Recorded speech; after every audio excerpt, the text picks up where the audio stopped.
Capítulo 1. El tañido en la madrugada. Dicen que el silencio de un pueblo dormido es sagrado, pero aquella noche, a las 3 en punto de la madrugada, el silencio se rompió con un sonido que no debió existir. El tañido de la campana de la iglesia. No era un sonido limpio, ni solemne. Vibraba como un cuerpo convulsionando entre placer y dolor. Cada golpe metálico atravesaba las paredes de las casas y se metía en la piel, como un dedo helado recorriendo la columna vertebral. Nadie había tocado la cuerda, y sin embargo, la campana gemía. Yo lo escuché desde mi cama, y no fui el único.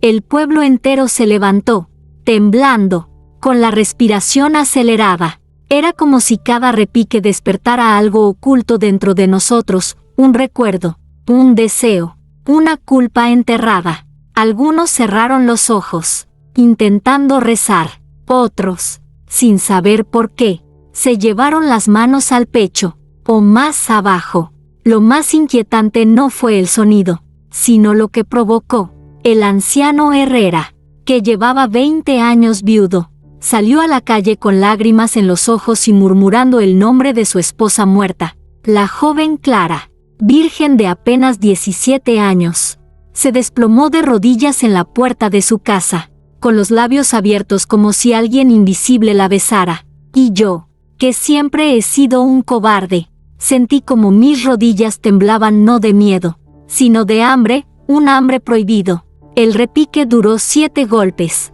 7 gemidos metálicos.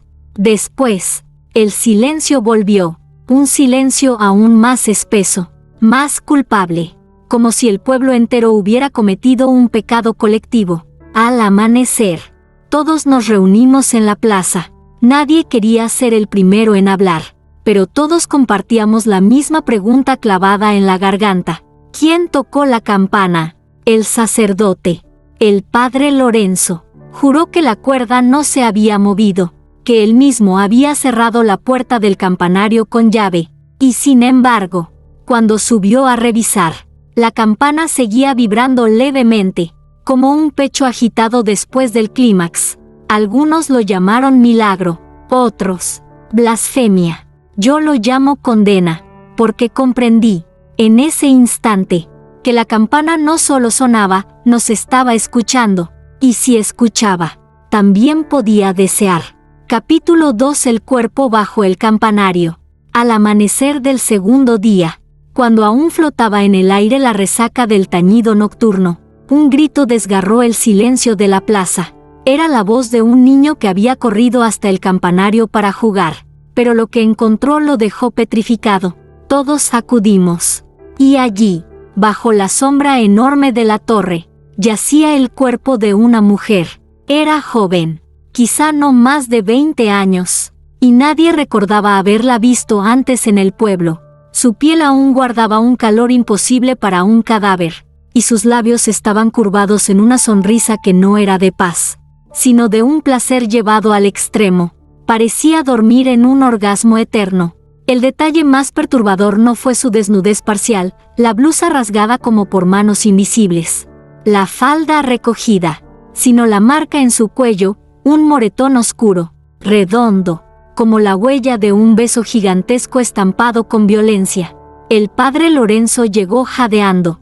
Al ver el cuerpo, se persignó, pero sus manos temblaban demasiado. Yo estaba cerca y escuché cómo murmuraba algo que no parecía una oración, sino un susurro íntimo. Otra vez, siempre vuelve. Nadie entendió. Los hombres quisieron cubrir el cuerpo, pero las mujeres gritaron que no lo tocaran. Y tenían razón, cada vez que alguien se acercaba demasiado, la campana arriba vibraba levemente, emitiendo un zumbido grave, como un quejido de celos. Entonces ocurrió lo inexplicable. Una ráfaga de viento descendió del campanario y levantó el cabello de la muerta. Sus párpados se abrieron apenas un instante. Yo lo juro, sus ojos estaban húmedos, brillantes, como si todavía viera. Y aunque nadie quiso admitirlo, todos escuchamos lo mismo, un suspiro escapando de sus labios entreabiertos. Un suspiro que no era de dolor, sino de deseo. Algunos huyeron, Otros cayeron de rodillas. Clara, la muchacha que la noche anterior había sentido el beso invisible, gritó. Ella escuchó la campana. Ella la obedeció. La histeria estalló. Hubo quienes clamaban que el demonio estaba entre nosotros. Otros que aseguraban que era un castigo divino. Pero yo, con el corazón en la garganta, comprendí algo distinto. La campana había elegido. Y aquella mujer era su primer sacrificio. La enterramos al borde del cementerio, sin nombre ni cruz. Y sin embargo, cuando la tierra cubrió su cuerpo, la campana volvió a vibrar. Un golpe seco que retumbó en las entrañas de todos los presentes. No fue un llamado, fue una advertencia. La campana no había terminado con ella. Apenas estaba empezando con nosotros. Capítulo 3. El sacerdote que no podía rezar. El padre Lorenzo siempre había sido un hombre de disciplina. Su vida estaba hecha de horarios, la misa al alba, el rosario al mediodía, la confesión al anochecer. Su voz solía ser firme, clara, como un faro en la penumbra de nuestra aldea. Pero después de la segunda noche del tañido, algo cambió. Yo lo vi arrodillarse en el altar, intentando orar. Los fieles esperábamos escuchar su letanía acostumbrada, esa voz grave que imponía respeto. En su lugar, salió de su garganta un sonido distinto, un jadeo quebrado, húmedo, como si alguien invisible apretara su pecho desde dentro. El silencio en la iglesia fue insoportable. Nadie se movió, nadie respiró, hasta que Lorenzo, con el rostro enrojecido, intentó recomponerse. Padre nuestro, dijo, y a mitad de la frase se quebró en un gemido bajo, prolongado, obscenamente humano. Algunos se persignaron aterrados, otros bajaron la mirada, avergonzados de la excitación repentina que aquello provocaba. Yo mismo sentí un calor extraño recorrerme las entrañas, un calor que nada tenía que ver con la fe. Esa noche, lo encontré solo en el confesonario, sudando, la sotana pegada a su piel. No sabía si entrar, pero lo escuché murmurar. No eran oraciones, eran nombres, femeninos, nombres que no correspondían a ninguna mujer del pueblo. Me acerqué lo suficiente para oír mejor, y entonces lo escuché claramente. Clara, susurró, y su voz se quebró en un sollozo erótico. Me aparté de golpe, con el corazón desbocado. ¿Cómo podía saber el nombre de la muchacha que había caído de rodillas frente a la campana la primera noche? Cuando el padre Lorenzo salió, me miró con ojos febriles, vidriosos, como los de un hombre al borde de la locura o del deseo. Intentó decir algo, pero lo único que salió de su boca fue un suspiro ahogado, como un amante después del pecado. Al día siguiente, durante la misa, ocurrió lo que nadie olvidaría jamás. La campana sonó una sola vez, profunda, vibrante, y en el mismo instante, Lorenzo cayó de rodillas en el altar, gimiendo con un éxtasis brutal, como si su alma estuviera siendo arrancada entre caricias invisibles. La congregación entera se levantó, unos gritando de horror, otros llorando, y algunos jadeando como si compartieran la misma posesión. Fue entonces cuando lo comprendimos. El sacerdote ya no pertenecía a Dios. La campana lo había reclamado. Capítulo 4. La mujer que confesó con gemidos. La tarde caía sobre el pueblo, y la iglesia estaba casi vacía. Solo quedaba encendida una vela frente al altar, cuya llama titubeaba como si también temiera al silencio que se había instalado desde la última misa. El padre Lorenzo, exhausto, se sentó en el confesonario. Sus ojos hundidos delataban noches sin sueño, y su respiración pesada parecía arrastrar un secreto insoportable. Yo permanecía en un rincón, fingiendo rezar, cuando la puerta chirrió. Era una mujer. Nadie supo de dónde había venido. No era del pueblo, aunque algunos juraban haberla visto entre la multitud el día del entierro de la muchacha muerta bajo el campanario. Alta, envuelta en un velo negro que no ocultaba la curva sensual de sus labios. Caminaba con la seguridad de quien ya conocía la iglesia, y se arrodilló frente al confesonario. El padre Lorenzo abrió la celosía. esperando palabras. Pero en lugar de una voz, lo que salió de su garganta fue un sonido húmedo, entrecortado, un gemido. No era un sollozo de arrepentimiento, era el lamento gozoso de un cuerpo que se entregaba. Yo lo escuché todo. Ella no confesaba pecados con palabras, los susurraba con suspiros, con respiraciones agitadas que golpeaban el aire como látigos invisibles. Y lo más terrible fue ver cómo la cabeza de Lorenzo caía hacia atrás, los labios entreabiertos, como si recibiera esas confesiones dentro de su propia carne.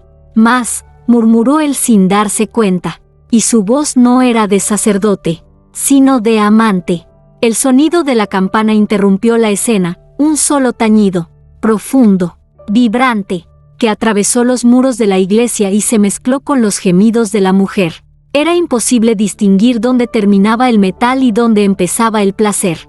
La vela frente al altar se apagó, y en la penumbra, el confesonario parecía respirar. Cuando por fin la mujer se levantó, su rostro estaba pálido, pero sus labios brillaban como si hubieran bebido vino consagrado.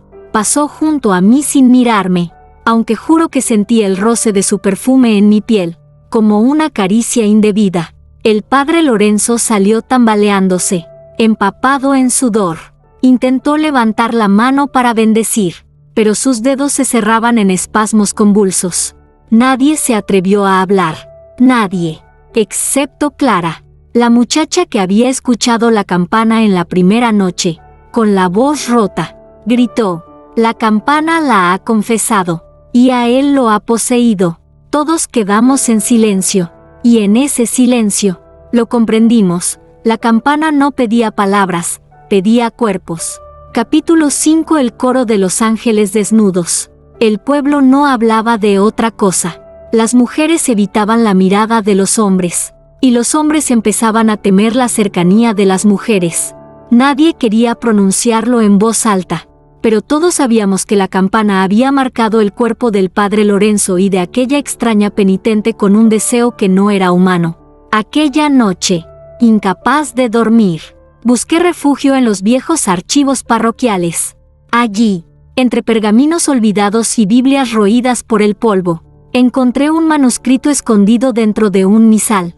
Sus páginas olían a humo, como si hubieran sobrevivido a un incendio. Lo leí a la luz temblorosa de una vela, y lo que descubrí heló mi sangre. El manuscrito hablaba de un convento que había existido siglos atrás, más allá de las colinas, en un valle ya abandonado. Decían que las monjas de aquel lugar habían sido testigos de apariciones celestiales, no ángeles con alas blancas y cantos puros, sino ángeles desnudos, de cuerpos perfectos y miradas ardientes, que descendían en la noche para bendecir a las hermanas con caricias y besos. El texto narraba que esas visiones no eran de Dios, sino del deseo disfrazado de lo sagrado. Las monjas, en trance, comenzaron a esculpir imágenes en las paredes del convento, figuras de mujeres arrodilladas, rostros levantados hacia una campana gigantesca, como si ese objeto fuera la verdadera divinidad que las poseía. El final del manuscrito era aún más oscuro. El sonido de la campana no llamaba a la oración, sino al cuerpo. Cada repique era un himno de carne, y cada silencio, un clímax incompleto. El convento ardió por la vergüenza del cielo, pero la campana fue salvada, porque ella nunca muere. Sentí un escalofrío recorrerme la espalda. Era posible que la campana de nuestra iglesia fuera esa misma, la que había sobrevivido al fuego. De repente, el viento entró por las rendijas de la sacristía y apagó mi vela.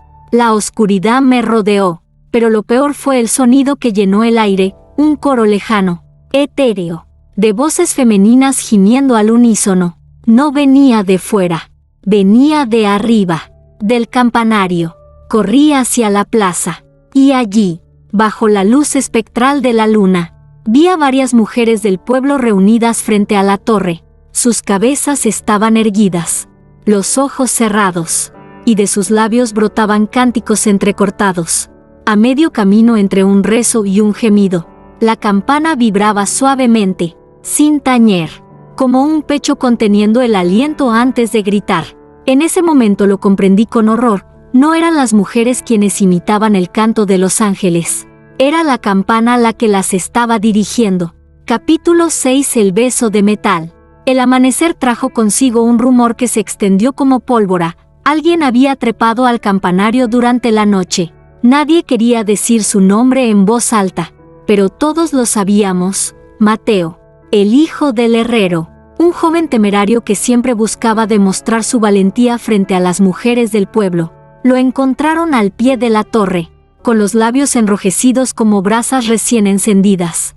Su cuerpo convulsionaba, no de dolor, sino de un gozo retorcido, inhumano. Lo llevaron a su casa, y allí confesó lo que había hecho. Quise probar, murmuró entre espasmos. Quise besarla. Nadie entendía. Hasta que Mateo explicó. Con voz quebrada, había subido a lo más alto, y frente a él, la campana vibraba suavemente, como respirando. La superficie metálica estaba fría al principio, pero a medida que se acercaba, sintió un calor que lo atrajo como el cuerpo de una amante. No pudo resistirse. Apoyó sus labios sobre el bronce, y la campana le devolvió el beso. Me llamó por un nombre que no era el mío, dijo con los ojos vidriosos. Una mujer que no conozco. Desde ese momento, Mateo ya no fue el mismo. Repetía, como en trance, un nombre desconocido, Isabela. Ninguna mujer del pueblo llevaba ese nombre, pero cada vez que él lo susurraba, la campana temblaba en lo alto, como si respondiera con celos o con deseo. La piel de sus labios comenzó a agrietarse. Se volvieron negros en las comisuras, como si el metal hubiera dejado una quemadura de amante posesiva. Los ancianos dijeron que aquello era castigo divino. Las mujeres, en secreto, lo miraban con una mezcla de repulsión y fascinación, como si aquella marca fuera un sello de uniones prohibidas. Yo lo vi una última vez, la noche en que la fiebre lo consumía. Se levantó de su cama, tambaleante, y caminó hacia la plaza. La luna lo iluminaba, y sus labios destrozados aún parecían arder. Isabela, susurró, está dentro de la campana, me espera. Entonces, sin que nadie lo tocara, su cuerpo fue arrastrado hacia la torre. No corrió, no caminó, fue como si una fuerza invisible lo jalara. Entre risas ahogadas que solo él escuchaba, la campana vibró tan fuerte que los muros de la iglesia se estremecieron. Un segundo después, el silencio. Mateo había desaparecido. Al amanecer, subimos al campanario. Lo único que encontramos fue un rastro de ceniza en el suelo de madera y en el borde del bronce, una huella oscura en forma de labios. La campana había recibido su beso, y ahora, también lo había devorado. Capítulo 7. El gemido en la madrugada. La primera vez que la escuché de noche, pensé que era un sueño, un murmullo húmedo, un lamento que atravesaba las paredes como si la piedra respirara. Abrí los ojos y el silencio de la madrugada parecía más denso, pero ahí estaba, un gemido, suave, casi erótico, que parecía brotar desde el jardín donde descansaba la estatua. No pude resistir la tentación. Bajé descalzo, sintiendo cada crujido del suelo como una advertencia. La luna bañaba la figura de mármol con una claridad espectral, y juraría que sus labios, rígidos durante el día, estaban entreabiertos, exhalando ese sonido que me hacía estremecer. Me acerqué con cautela, pero cada paso parecía provocar una respuesta. La estatua gimió más fuerte, como si supiera que me aproximaba. Y entonces ocurrió lo imposible. Su piel fría, al rozar mis dedos, se humedeció, palpitante como carne viva. Retrocedí, aterrado, pero una fuerza invisible me obligó a quedarme. No era miedo lo que me paralizaba, sino una atracción oscura que se enredaba en mi pecho. La figura de mármol parecía inclinarse levemente, como si quisiera susurrarme algo. Tócala de nuevo, dijo una voz en mi mente, grave y femenina, con una dulzura venenosa. Mi mano tembló, pero obedeció, y el gemido se transformó en un grito sofocado, una mezcla de placer y dolor que atravesó la noche.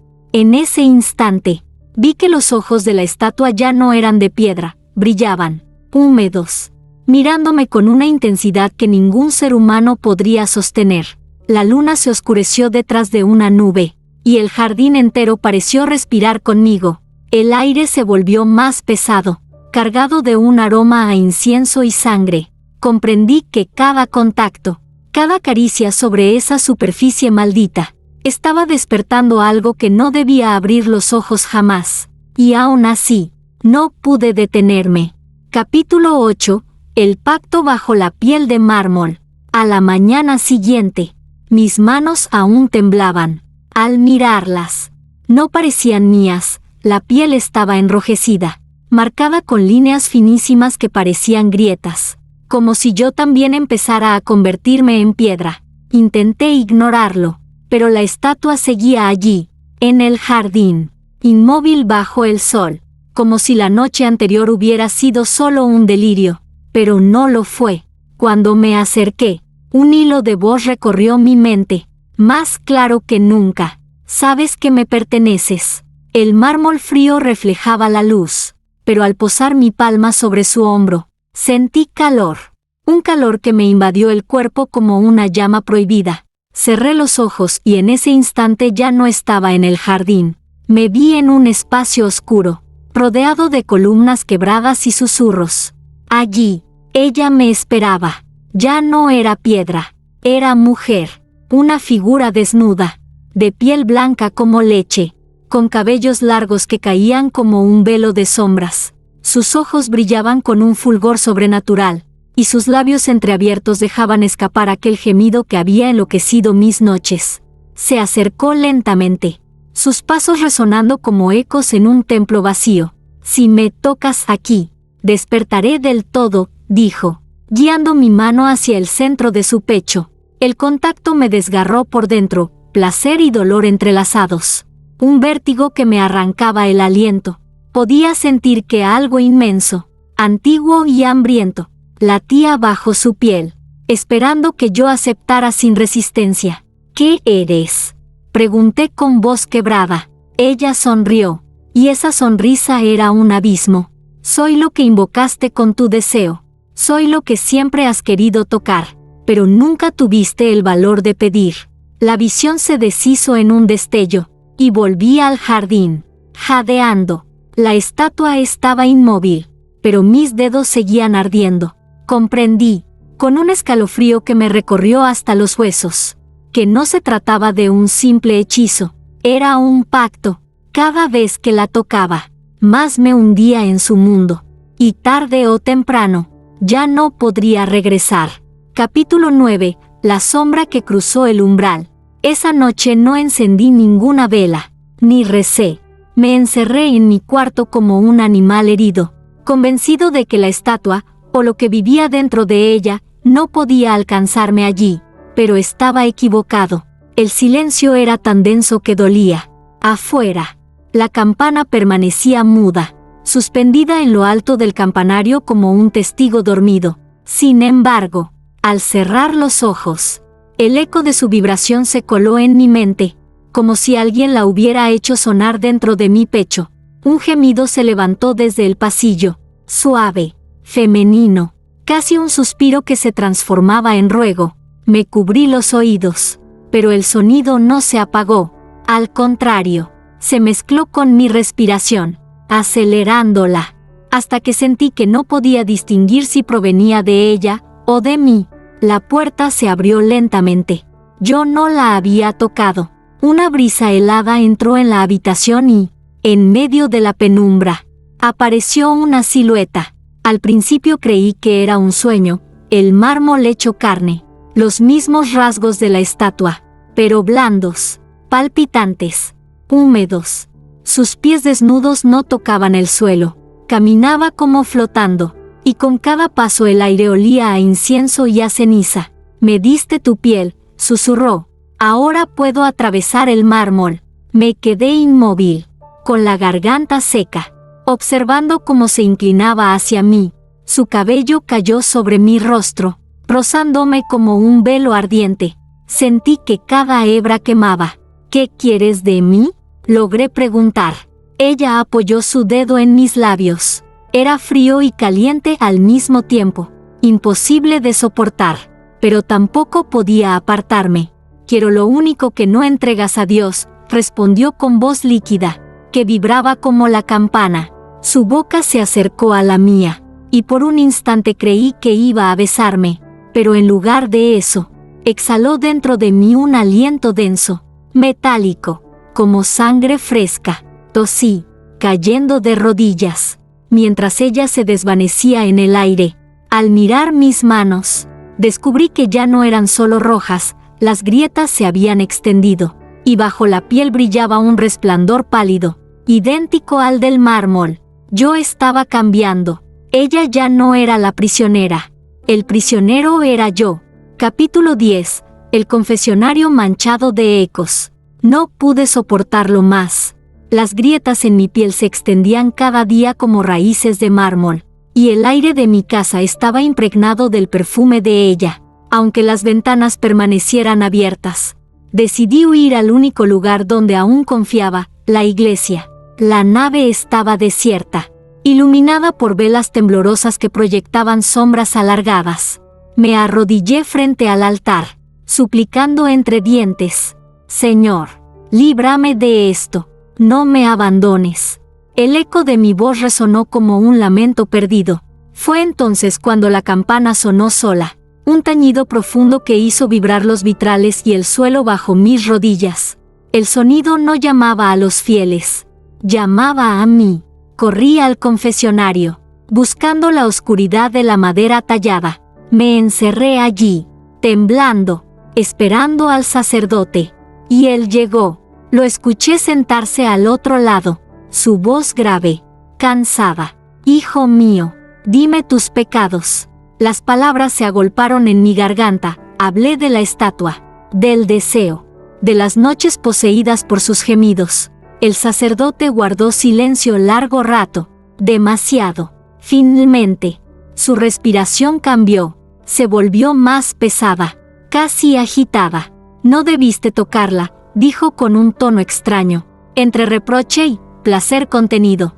La campana no responde a cualquiera, solo a los que ella escoge. Mi corazón se detuvo. ¿La conoces?, pregunté, incrédulo. Un murmullo atravesó la rejilla del confesionario. No era una oración, era un susurro húmedo, cercano, como el de ella. Yo también la escuché, yo también vibré con su llamado. Un golpe sacudió la iglesia. El sacerdote jadeó al otro lado, y vi como una mano blanca, de mármol vivo, atravesaba la rejilla y rozaba mis labios. No era la suya, era la de ella. El confesionario se inundó de un gemido, mitad rezo, mitad deseo, que me atrapó sin salida, y comprendí, demasiado tarde, que incluso allí, en la casa de Dios, la campana y su secreto la habían seguido. Capítulo 11. El pacto del sacerdote. El confesionario olía a incienso viejo y sudor contenido. Aún tenía los labios marcados por el roce imposible de aquella mano de mármol que se desvaneció en el aire como humo. El silencio se quebró cuando el sacerdote habló, ya sin el tono paternal con el que me recibió. No eres el primero, murmuró. Yo también fui elegido por ella. Mis venas se helaron.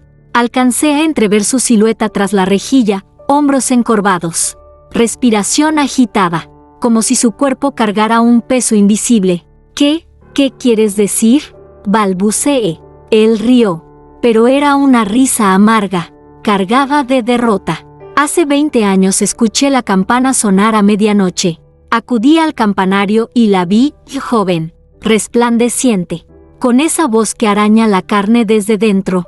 Creí que era un ángel. Me entregué a ella. El sacerdote levantó la mano, y vi sus dedos agrietados, tan blancos y quebradizos como los míos. Esto es el precio, añadió, mostrándome las grietas que avanzaban hasta su muñeca. No morimos, pero dejamos de ser hombres. Una vibración sacudió las paredes de la iglesia. Los cirios parpadearon, y la campana sonó sin que nadie la tocara. Un tañido lento que retumbó en mi pecho como un latido ajeno. El sacerdote se inclinó hacia la rejilla, y por un momento juré que sus ojos brillaban como brasas apagadas. No podemos escapar, susurró. Ella se alimenta de nosotros, de nuestro deseo prohibido, y cuando el mármol complete su obra, seremos parte del campanario. Otra voz en su coro eterno. Sentí un nudo en la garganta. La desesperación me empujó a abrir la puerta del confesionario, pero él salió al mismo tiempo, bloqueando mi camino. Su rostro estaba cubierto de grietas, y de ellas brotaba un resplandor tenue. Tarde o temprano, hijo, comprenderás lo mismo que yo comprendí, no somos sus víctimas, somos sus sacerdotes. Entonces, la campana repicó con violencia, y el templo entero vibró como si fuese a derrumbarse, y por primera vez, comprendí que mi fe ya no era en Dios, era en ella.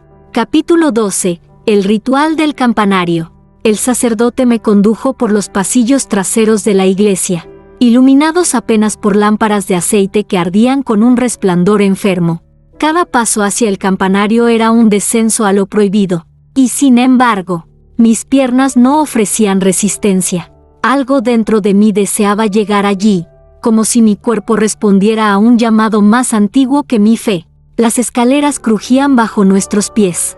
El aire estaba impregnado de cera derretida y polvo, pero también de un perfume imposible, el mismo que emanaba de su piel cuando la vi desprenderse del mármol. Un olor dulce, casi carnal.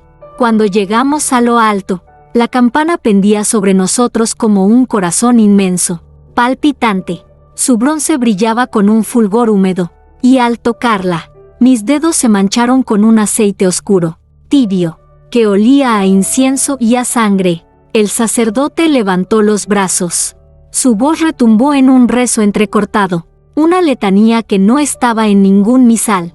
Las palabras eran ásperas, cargadas de deseo, y con cada sílaba la campana vibraba, produciendo un murmullo que parecía gemir. Ella vendrá, dijo con los ojos en blanco. Siempre viene cuando la invocamos con nuestra carne. De pronto, el aire se espesó, y en medio de la penumbra apareció su silueta. Ya no estaba aprisionada en piedra, su cuerpo era puro temblor, piel blanca atravesada de sombras, labios entreabiertos que respiraban sobre mi cuello. Ahora es tu turno, susurró ella, y la campana estalló en un tañido que desgarró mis entrañas. Caí de rodillas. Sentí como las grietas en mis manos se abrían, y de ellas brotaba la misma luz que palpitaba en el bronce. Ella me sostuvo la cabeza, acercando mis labios a los suyos, y en ese contacto supe que no se trataba de amor ni de salvación. Era un pacto de sumisión eterna. El sacerdote cantaba, pero su voz se rompió en un grito ahogado. Vi cómo su cuerpo se endurecía, cubriéndose de mármol desde los pies hasta el pecho. Sus ojos suplicaron un segundo de piedad, pero ella lo besó, y en ese beso terminó de petrificarse, quedando como una estatua más en el campanario. Entonces, me miró a mí. Él ya cumplió su papel. Ahora tú sonarás con la campana. Y cuando su boca se fundió con la mía, comprendí que ya no había retorno. Mi fe, mi carne, mi alma, todo vibraba con ella, con la campana, con el deseo prohibido. Capítulo 13. La voz dentro del bronce. No sé si estoy vivo o muerto, solo sé que ahora respiro dentro del bronce. Cada tañido de la campana es mi pulso, cada vibración es mi gemido. Cuando alguien abajo la mira con temor, lo siento como un roce sobre mi piel. Ya no tengo cuerpo, pero cada grieta que antes me hería se ha convertido en un canal de fuego que me mantiene despierto. La escucho a ella, siempre. Sus susurros resuenan como ecos en mis entrañas metálicas. Ahora formas parte de mí, dice con esa voz que es al mismo tiempo plegaria y tentación. Desde aquí, podrás desear sin límites. Y es cierto, las noches están llenas de rostros que no conozco, de mujeres y hombres que sueñan con lo prohibido. Yo escucho sus pensamientos más íntimos, sus fantasías ocultas. Y cada una de ellas golpea las paredes del bronce como un clamor que me excita y me condena. El sacerdote petrificado aún permanece a mi lado, estático, con su boca abierta en un rictus eterno de súplica. No habla, pero a veces juro sentir su dolor reptando sobre mí, mezclado con mi propio deseo. El pueblo abajo duerme ajeno, aunque no del todo. He visto cómo algunos se acercan de madrugada al campanario, atraídos sin saberlo por mis vibraciones. La campana se mece sola, y ellos, al escuchar su sonido, tiemblan como yo temblaba. Ella los elige, uno por uno, y yo soy testigo del rito. Mi voz se filtra en sus sueños, como antes se filtró en los míos. Al principio quise resistirme. Pedí a Dios en silencio que me arrancara de aquí, pero lo único que recibí como respuesta fue otro tañido, más fuerte, más profundo, hasta que comprendí que ya no había cielo para mí. Solo hay campana, solo hay deseo, solo hay ella. Y cada vez que vibro, sé que alguien más escuchará, y alguien más caerá. Capítulo 14. El culto de medianoche. Las primeras noches fueron de silencio expectante, pero pronto el pueblo comenzó a moverse. Yo lo sentí desde dentro del bronce, pasos furtivos, respiraciones entrecortadas, corazones latiendo como tambores. Llegaban al campanario uno por uno, hombres y mujeres de distintas edades, todos con la misma mirada febril, como poseídos por un hambre secreta. Ella los recibía, no con palabras, sino con vibraciones. La campana gemía suavemente, un murmullo metálico que recorría los huesos de quienes entraban. Yo los sentía temblar, sus cuerpos respondiendo al llamado como cuerdas tensadas listas para romperse. Una mujer joven se arrodilló bajo mí, con los ojos cerrados. Su piel brillaba a la luz de las velas que otros encendieron alrededor. El sacerdote petrificado parecía presidir la escena, su boca abierta en un gesto eterno de consagración. «Estamos aquí», dijeron al unísono los fieles. «Llama, y seremos tuyos». Yo quise gritar, advertirles, pero mi voz ya no era mía. La campana vibró, y en esa vibración se filtró mi aliento, mi susurro, excitando sus nervios, encendiendo sus venas. Ellos lo confundieron con un signo divino. Entonces apareció ella. No bajó desde el cielo, sino que emergió de las sombras entre los muros, con el mismo cuerpo de mármol vuelto carne que me había condenado, sus labios curvados en una sonrisa, sus ojos como brasas húmedas. «El deseo es oración», dijo, extendiendo los brazos. «Y yo soy la campana que responde». El culto comenzó. No era misa, no era plegaria, era un rito de carne y gemidos, de manos buscando, de piel contra piel, mientras yo, desde dentro del bronce, vibraba con ellos. Cada estremecimiento de sus cuerpos golpeaba mi interior, llenándome de un poder tan oscuro como embriagador. El pueblo había encontrado su fe, y ya no era en Dios, era en mí, era en ella, era en la campana que vibraba con deseo prohibido. Capítulo 15. El último tañido. El culto ya no era secreto. El pueblo entero ascendía al campanario cada medianoche, como una procesión invertida. Nadie llevaba cruces ni rezos, solo cuerpos temblorosos y miradas ansiosas. Yo lo sentía todo desde dentro del bronce, la fiebre en sus venas, los suspiros que se confundían con plegarias, el deseo convertido en liturgia. Ella se manifestaba en el centro, resplandeciente, su piel de mármol vuelto carne brillando bajo la luz de 100 velas.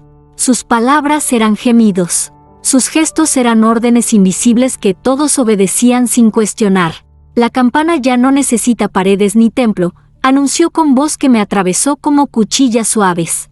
Hoy su sonido será eterno. Las cuerdas del campanario descendieron hasta las manos de los fieles.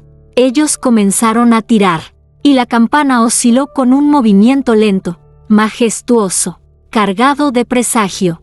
Yo vibré con cada balanceo, sintiendo como mi esencia se expandía más allá del metal, derramándose sobre cada garganta, cada muslo, cada suspiro.